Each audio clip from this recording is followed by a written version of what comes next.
So yun guys, mag-update lang ako ng yung nangyayari sa Minecraft natin. So matagal din ako hindi nakapag-upload.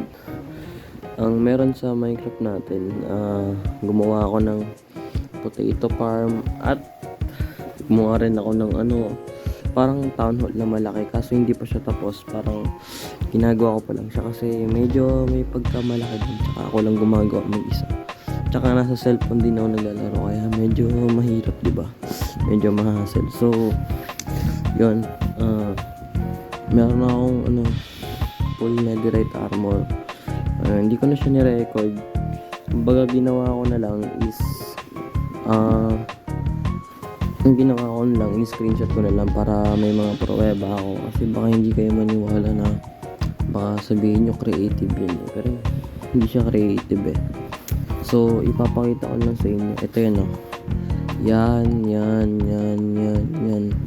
at madami pa, pero hindi ko na siya in-screenshot lahat. Basta nakakuha ako. Ang ginawa ko, gumamit ako ng bed para makuha ng ancient debris, diba?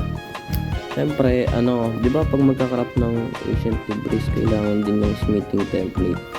Buti na lang kumuha yung kasamahan ko sa server ng smithing template sa Bastion yun. Duplicate na namin yun. Hanggang sa meron na akong netherite, full armor netherite yun. So tuwan-tuwa talaga ako kasi first time ko magka netherite armor sa survival ng walang creative, diba?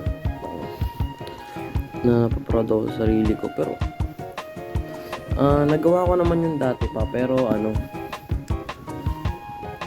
nagawa ko siya dati pero gumamit lang ako ng daya.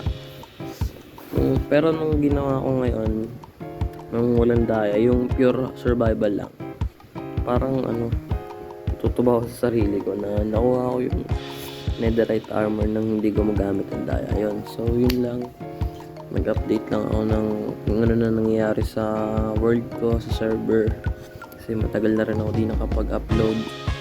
Meron din akong ginawa yung potato shop, kaso di ko na siya ni-record. Ang nangyari kasi yun, hindi ko naman siya ni-record. Ang nangyari kasi yun, na-record ko siya, tapos na-delete ko pati rin sa may trash, na-delete ko rin. So, yun lang, nagkamali ako, pero at least nagawa ko. Tsaka doon din ako kumita ng diamonds. Meron kaming parang shopping district, kahit kabilang naman tatlo, pero may bumibili naman sa akin ng diamonds. Kumikita ako doon ng minsan 15 diamonds. Yun yung pinagamit ko sa smithing template, kasi yung smithing template guys, pag i-duplicate yan, kailangan nyo ng diamonds, diba? So yung diamonds na yun, nakuha ko sa potato shop, and kumita rin ako doon ng malaki, mga 20 diamonds, mga ganun na atahayos nun, mga ganun 20 or 30. Bumibili yung mga kaibigan ko sa shop ko, yung iba sumasali din sa server ko, bumibili din sila. Pero so yun,